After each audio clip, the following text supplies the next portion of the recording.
నేను అడుగుతున్నా ముఖ్యమంత్రి గారిని, ఒక్క సెంటర్ అన్న చూసినవా? పోయినవా? నీ మంత్రులు ఒక్క సెంటర్ కన్నా పోయినరా?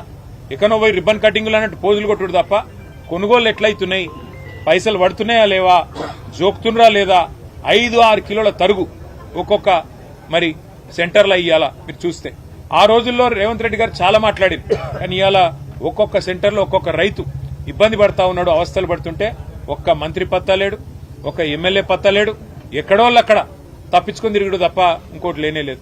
ఇక ముఖ్యమంత్రికి ఏమో భూముల కొనుగోళ్ల మీద ఉన్నది శ్రద్ధ, భూముల అమ్మకం మీద, రియల్ ఎస్టేట్ బ్రోకర్ దందా చేసుడు మీద, ఈ పని తప్ప ముఖ్యమంత్రికి పంటల కొనుగోలు శ్రద్ధ లేదు, రైతు బంద్ చేసే తెలివి లేదు, రైతు బీమా ఇచ్చి రైతులను కాపాడుకునే సోయి అంతకంటే లేదు.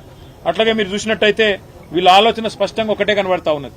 రైతులు ఇవాళ వాళ్ళకు సెంటర్కి వస్తే మరి పైసలు ఇవ్వాలి. మొక్కజొన్నలు 13 లక్షల ఎకరాల్లో మొక్కజొన్నల విస్తీర్ణం ఉంది. ముఖ్యంగా సంగారెడ్డి జిల్లాలో పెద్ద ఎత్తున మొక్కజొన్నలు, తెల్లజొన్నలు, శనిగలు, అట్లాగే మరి వరి ఇవన్నీ కూడా పండించినారు. గతంలో పత్తి పండించి నష్టపోయిన రైతన్నలు ఇప్పుడు మరి షిఫ్ట్ అయినారు, జొన్నలకు శనిగలకు కొంతమంది షిఫ్ట్ అయినారు. ఇట్లనన్నా పైసలు వస్తాయేమో అని. మరి వాళ్ళ పరిస్థితి ఇవాళ మీరు చూస్తే 13 లక్షల ఎకరాల్లో మొక్కజొన్న విస్తీర్ణం రాష్ట్రం మొత్తం ఉంటే ఇప్పటి వరకు ఈ రాష్ట్ర ప్రభుత్వం కేవలం 10 లక్షల టన్నులు మాత్రమే కొంటా అంటున్నది. 13 లక్షల ఎకరాల్లో ఎకరానికి 35 నుంచి 40 క్వింటాలు పండిస్తే 40 లక్షల మెట్రిక్ టన్నులు పండితే ప్రభుత్వం చారాన కొంటా అంటుంది, 25% కొంటా అంటుంది. ఆ 25%లో కూడా ఇప్పటి వరకు వాళ్ళు చెప్పిన 25%లో కూడా అంటే 10 లక్షల టన్నులలో కూడా 3 లక్షల టన్నులు కూడా ఇప్పటి వరకు కొనుగోలు చేయరు, చేస్తే పైసలు వేయరు. మొత్తానికి ఆగమాగం ఇవాళ రాష్ట్ర వ్యాప్తంగా పరిస్థితి. కేసీఆర్ గారి ప్రభుత్వంలో మొక్కజొన్నలు కొనేందుకు 750 సెంటర్లు మేము పెట్టినాం. కానీ ఈ ప్రభుత్వం ఈ రోజు వరకు 80 సెంటర్లు మాత్రమే పెట్టి 45 డిగ్రీల ఎండలో ఇలా రైతులు చచ్చిపోయేందుకు వాళ్ళు వడదెబ్బదాకా సావాలి, పిడుగులు పడి సావాలి, గుండెపోటుతో సావాలి, లేపంటే దళారుల పాలు చేసి మొత్తం ధాన్యం అంతా కూడా బతుకాగం కావాలన్నట్టు వాళ్లను ఆగమాగం చేస్తా ఉన్నది. ఎక్కడ ఏ సెంటర్లో కూడా గన్ని బ్యాగులు లేవు, ఏ సెంటర్లో కూడా సుతిల్ లేదు, ఏ సెంటర్లో కూడా దబ్బన వర్షం కొడితే కప్పేందుకు ఆ టర్పల్ ఇండ్లు కూడా లేవు. ఇక జొన్నలు, తెల్లజొన్నలు 4 లక్షల ఎకరాల్లో ఈ రాష్ట్రంలో పండింది.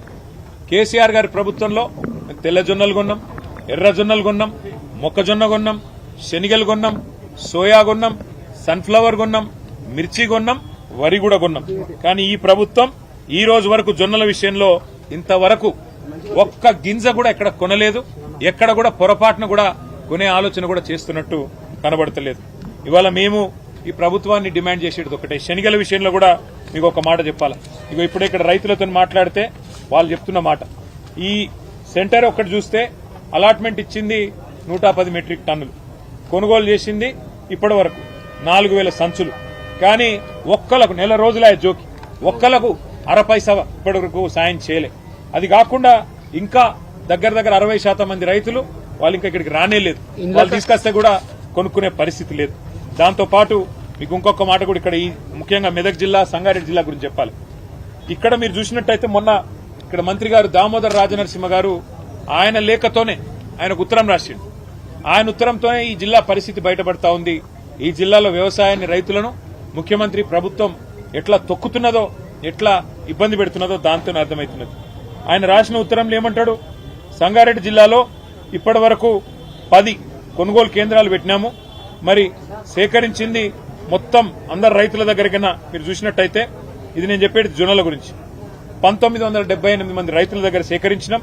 కానీ ఇంకా పెంచాలే అని చెప్పి ఆ మంత్రి గారే స్వయంగా వ్యవసాయ శాఖ మంత్రి గారిని అడుగుతా ఉన్నాడు. అంటే ఈ రకంగా స్వయంగా మంత్రి గారు ఇక సాహెబ్పేట డీసీఎంఏ సెంటర్లో మీరు చూసినట్టయితే ఇప్పుడే నేను చెప్పిన ఇప్పటి వరకు ఒక్క పైసా ఇయ్యలే, రైతులను గోసబుచ్చుకొని వాళ్ళు ఇవాళ రోడ్డెక్కక తప్పని పరిస్థితి తెచ్చినారు. మేము ఈ ప్రభుత్వాన్ని డిమాండ్ చేసేది ఒకటే ఒకటి, ఎటువంటి ఆంక్షలు లేకుండా, ఎట్లాంటి కండిషన్లు పెట్టకుండా రైతుల దగ్గర మీరు కొనాలి. ఇవాళ మీరు చెప్తున్నారు రైతు పండించేది జొన్నలు ఎకరానికి 40 క్వింటాలు పండిస్తే 12 క్వింటాలకు మించి కొనమంటున్నారు. కనీసం 20 క్వింటాలు కొనాలి కదా, లేదా మొత్తం కొనాలి కదా అని చెప్పి రైతులు అడుగుతా ఉన్నారు. ఇంకా 20 క్వింటాలు అడ్డి బాగా అమ్ముకునే పరిస్థితి ఉన్నది. అందుకే నేను మా పార్టీ నాయకత్వానికి కూడా నేను విజ్ఞప్తి చేస్తా ఉన్నా, మా పార్టీ నాయకులు మొత్తం రాష్ట్ర వ్యాప్తంగా అందరినీ కూడా నేను ప్రార్థిస్తా ఉన్నా, రాబోయే వారం రోజుల పాటు మనందరం కూడా ఎక్కడికక్కడ అన్ని కొనుగోలు కేంద్రాలు మనం తిరుగుదాం, రైతులకు ధైర్యం చెప్దాం. ఇలా రైతుల అవస్థలో ఉన్నారు, ఇబ్బందులు పడతా ఉన్నారు. సెంటర్లు ఓపెన్ కాక అయినా లారీలు లేక గన్నీస్ లేక ఆగమాగమైతున్నారు. దబ్బన జోకినా పైసలు రాక అవస్థలు పడతా ఉన్నారు. అందుకే అన్ని సెంటర్లు పోదాం, ఎక్కడికక్కడ నిరసనలకు కూర్చుందాం. అవసరమైతే ధాన్యం తీసుకుపోయి తహసీల్దార్ కార్యాలయాలు, ఆర్డీఓ కార్యాలయాలు, కలెక్టరేట్లు పోదాం, దరఖాస్తులు ఇద్దాం. వాళ్ళు స్పందించకపోతే, ప్రభుత్వం మీద ఒత్తిడి పెరిగి ముందుకు రాకపోతే ధాన్యం తీసుకుపోయి కుప్పలు పోసి అధికార కార్యాలయాలు ఏవైతే ఉంటాయో వాటి ముందే కూలబడదాం.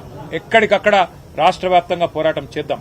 ఇవాళ ఎట్లయితే సదాశివపేట సెంటర్ కు ఇవాళ వచ్చి మేము అడుగుతున్నామో ప్రతి సెంటర్ లో ఇదే రకమైన కార్యక్రమం భారత రాష్ట్ర సమితి నాయకత్వం, గౌరవ ఎమ్మెల్యేలు గాని, ఎమ్మెల్సీలు గాని, ఎంపీలు గాని, మిగతా నాయకులు గాని అందరం కూడా చేస్తాం. ఈ రోజు నుంచి వారం రోజుల పాటు అందరం కూడా కదం తొక్కుతాం. ఎక్కడికక్కడ ప్రభుత్వాన్ని నిలదీసే విధంగా, ఎక్కడికక్కడ అది ఏ పంట అయినా కావచ్చు, వరి కావచ్చు, మొక్కజొన్న కావచ్చు, శనిగలు కావచ్చు, జొన్నలు కావచ్చు, ఇంకోటి కావచ్చు, ఏదైనా సరే కనీస మద్దతు ధర ఇచ్చి వెంటనే జోకి రైతుల ఖాతాల్లో డబ్బులేసేదాకా గట్టిగా కొట్లాడదాం. అక్కడక్కడ పంట నష్టం జరిగింది. రైతులకు నిజానికి వరి పండించే రైతులకు 2380 రూపాయలు ఇవ్వాలి. కానీ వీళ్ళు కొనకపోవడం వల్ల 1600, 1700కే బయట రైతులు అమ్ముకునే పరిస్థితి. అట్లాగే జొన్నలు కూడా మరి 3600 మీరు ఇవ్వాలి. ఇవాళ మీరు ఇవ్వకపోతే బయట 1700, 1500లకు అమ్ముకునే పరిస్థితి. అట్లాగే ఇక్కడ శనిగలకు 5800 రూపాయలు ఇవ్వాలి. మీరు ఇవ్వకపోతే 4000 రూపాయలకు బయట అమ్ముకునే దరిద్రమైన పరిస్థితి రాష్ట్రంలో ఉన్నది. కాబట్టి ప్రభుత్వం వెంటనే స్పందించి ముందుకు రాకపోతే తప్పకుండా రాబోయే వారం రోజుల్లో మా ఆందోళన ఉధృతం చేస్తాం. రైతులందరినీ కూడగడతాం, ప్రభుత్వాన్ని ఉక్కిరిబిక్కిరి చేస్తాం, వదిలిపెట్టాం, అన్ని సెంటర్లు తిరుగుతాం. రాష్ట్ర వ్యాప్తంగా ప్రభుత్వం వ్యతిరేకంగా రైతులకు మద్దతుగా కదం తొక్కుతామని చెప్పి కూడా మా నాయకులు, కార్యకర్తలందరికీ కూడా విజ్ఞప్తి చేస్తూ అన్ని కొనుగోలు కేంద్రాలు మనం సందర్శిద్దాం.